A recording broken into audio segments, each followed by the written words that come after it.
The Soviet Union covered more than 15% of Earth's landmass. It was incredibly diverse, with plenty of different cultures and ethnicities. It consisted of 15 entities called Soviet Socialist Republics that became independent countries more or less instantly when the Soviet Union collapsed. The world saw the new countries Armenia, Azerbaijan, Belarus, Estonia, Georgia, Kazakhstan, Kyrgyzstan, Latvia, Lithuania, Moldova, Russia, Tajikistan, Turkmenistan, Ukraine and Uzbekistan. Despite their common Russian-influenced upbringing, these countries are very different and have moved in various directions. The Russian language is still widely spoken, but most of the new states made policies to strengthen their own languages. Azerbaijan, Moldova, Turkmenistan and Uzbekistan even chose to change their writing scripts from Cyrillic to Latin after independence. Kazakhstan is currently in the process of switching too. The Baltic languages were already written in Latin, and Armenia and Georgia had their own ancient scripts. There's a lot of different nationalities living across the borders of the new states. More than a fourth of the population of Estonia and Latvia are Russians today. The different diasporas have caused quite a bit of tension. Where should the country borders be drawn? Should it follow the pre-independence borders, the ethnic groups, or some other criteria? Also, which places should even be allowed to form their own countries? It was not only the 15 states that succeeded who tried. A few places also declared independence, often leading to civil war, like in Chechnya in Russia, Transnistria in Moldova, Abkhazia and South Ossetia in Georgia, and Nagorno-Karabakh in Azerbaijan. Most of these disputed areas exist today, with limited or no recognition at all. After the independence, the Commonwealth of Independent States, CIS, was formed.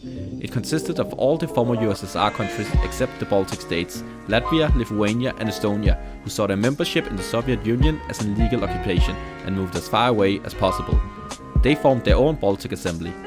Armenia, Azerbaijan, Belarus, Georgia, Kazakhstan, Kyrgyzstan, Russia, Tajikistan and Uzbekistan formed the Collective Security Treaty Organization, CSTO. It can sort of be thought of as a CIS version of NATO. Russia and Belarus was seeking even closer integration and started the Union State, with the ideas of a common currency, military and freedom of migration.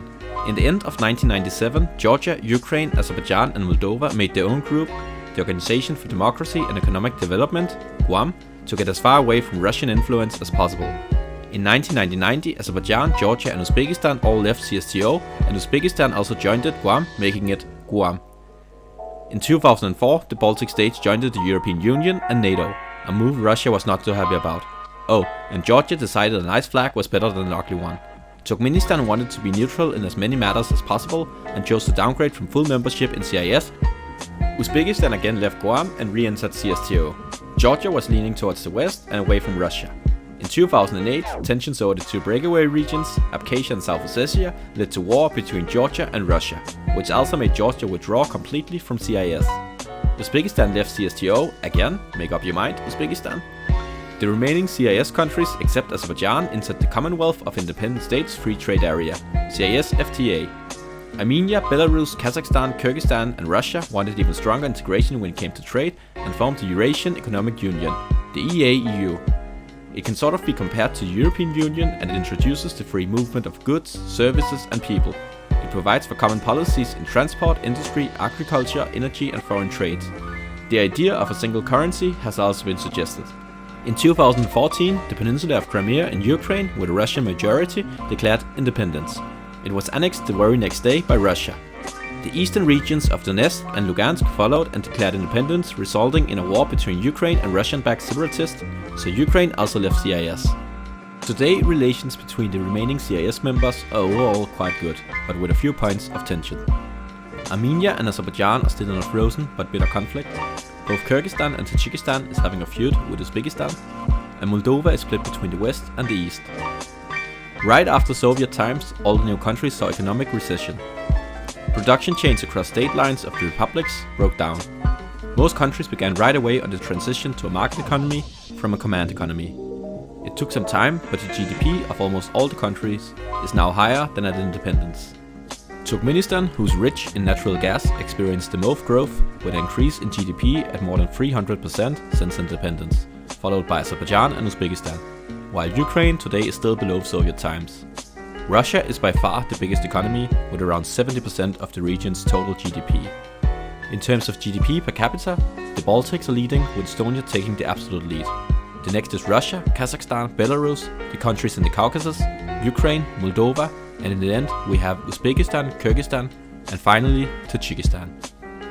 The Human Development Index tells a very similar story, with the Baltic countries in front and Kyrgyzstan and Tajikistan coming in last. When it comes to politics, the neo-states also had a bit of problems with democracy and corruption. On the democracy index, the Baltics are leading in front and ranked as flawed democracies. Next comes Moldova, Ukraine, Georgia, Kyrgyzstan and Armenia, who are all labeled as hybrid regimes. The remaining countries are considered authoritarian.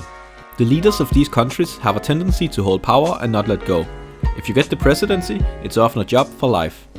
Lukashenko in Belarus and Nazarbayev in Kazakhstan have been in charge since independence. Ramon in Tajikistan also came to power soon after. Mirziyoyev in Uzbekistan and Berdimuhamedov in Turkmenistan became their country's second presidents only when their predecessors died. Aliyev in Azerbaijan inherited the presidency from his father, who had been president since '93.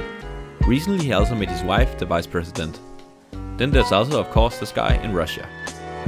It'll be very interesting to see which direction these countries will move in the future.